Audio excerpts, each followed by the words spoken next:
హల్లెలూయా. తెలుసా ఆయనకి? దీన్ని బట్టి ఆలోచించు. కొంతమంది ఏం అదురుకొని చస్తారో ఏదో చేస్తున్నారన్నయ్య, నా మీద ఏదో చేస్తున్నారు అన్నయ్య, మొత్తానికి మాదికి ఏదో జరుగుతుందన్న అంతా రివర్స్. నీ బొంద ఏంటి జరిగేది? దేవుణ్ణి ప్రేమించు, దేవుణ్ణి హత్తుకొనుండు, దేవునికి నమ్మకంగా ఉండు, దేవుని ఎదుట దోషములను దిద్దుకొని నిర్దోషంగా బ్రతుకు. ఎవడేం చేస్తాడో చూద్దాం. ఎవడేం చేస్తాడు? నిన్ను అవమానపరచాలని, నిన్ను నలుగురిలో నవ్వుల పాలు చేయాలని, నిన్ను పాడు చేయాలని, పతనం చేయాలని, నీ నాశనాన్ని కళ్ళారా చూడాలన్నా వారి పతనము, వారి నాశనం నువ్వు చూస్తావు కళ్ళారా. నిన్ను అలా పతనం చేయాలనుకునే వాళ్ళ కోసం ప్రార్థన చేయటమే నువ్వు. ఎందుకంటే వాడు ఎవరితో పెట్టుకుంటున్నాడో తెలుసా? నీతో కాదు, నీకు తోడై ఉన్న వానితో పెట్టుకుంటున్నాడు. సౌలా సౌలా నన్నెందుకు హింసిస్తున్నావు? నువ్వెవరు అయ్యా?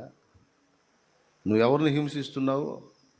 ఆ క్రీస్తుని, నజరేయుడని క్రీస్తుని. నిన్నెప్పుడు హింసించాను? ఇప్పుడే చూడటం అయితే నిన్ను వారి పిచ్చోడా. నా పిల్లల్ని హింసిస్తే నన్ను హింసించినట్టేరా. నువ్వు వాళ్ళ మీద కొరడా దెబ్బ కొడితే నొప్పి నాకు పుట్టింది.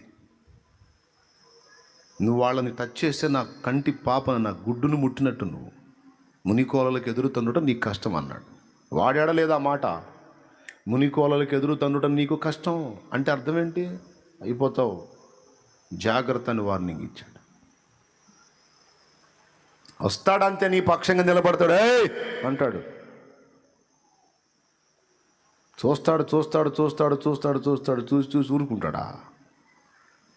నిలబడతాడు అంటాడు ప్రత్యర్థికి. ఆయనే నిలబడతాడు, ఏరా ఏంటి అంటాడు. ఇక ఆయన నిలబడి ఏందిరా అంటే ఇంకేమన్నా ఉందా? దేవునికి స్తోత్రం కలుగును గాక. హల్లెలూయా. ప్రియులారా, ఏం లేదు, గుర్తుపెట్టుకోండి. దానియేలు 3 అనుభవాలు మనకు చూపిస్తున్నాడు. మొట్టమొదటిది నమ్మకత్వం, రెండవది దేవుని ఎదుట నిర్దోషంగా నడుచుకోవటం, మూడవది భక్తి, దేవుని అమితంగా ప్రేమించటం. ఈ 3 జాగ్రత్తగా మనం పరిశీలించుకోవాలి మన విషయంలో.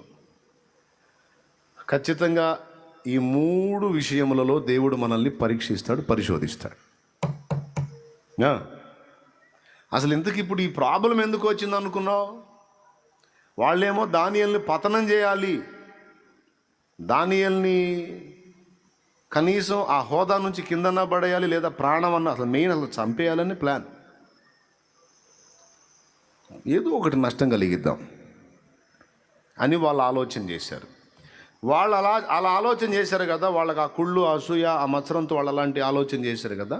వాళ్ళ ఆలోచన విన్నప్పుడు దేవుడు ఓకే కానండి, మీరేమో దానియేలుని పతనం చేయాలనుకుంటున్నారు, దానికోసం మీరు వేసే స్కెచ్ ఉపయోగించుకొని దానియేలుని ఇంకొంచెం పైకి ఎక్కిస్తాను నేను.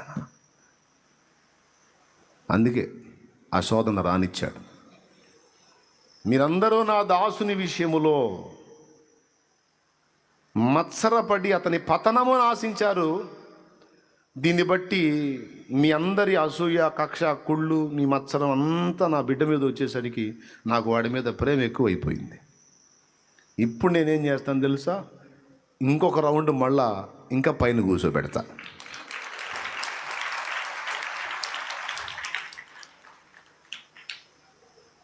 అప్పుడు చూద్దురు కానీ.